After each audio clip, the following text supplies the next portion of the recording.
Bien sûr, de crypto, les infos crypto pour ceux qui n'ont pas le temps, tout est dans le rouge ce matin, les gars, pas du tout de vert à l'horizon. On est à 42 500 dollars du côté de BTC, moins 2,5%.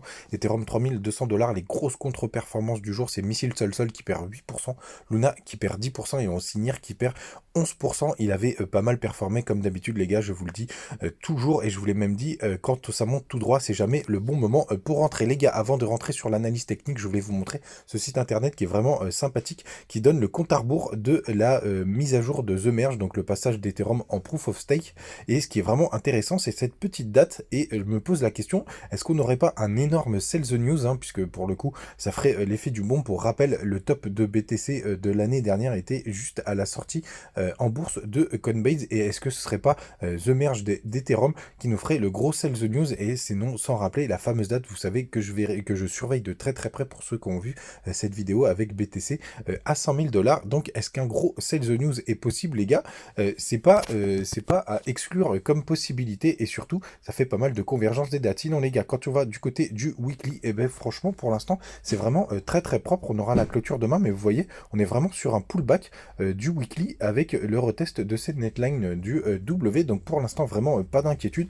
On a toujours des bas de plus en plus haut et surtout vraiment ce fameux retest. Et quand on passe en daily, évidemment, on voit qu'on travaille très très fort tous ces supports, hein, que ce soit la Kijun où on est passé en dessous. On va voir comment se passe la clôture aujourd'hui, mais aussi le super trend, ça y est, qui s'est activé. On est tombé en dessous, mais il faudra attendre la clôture.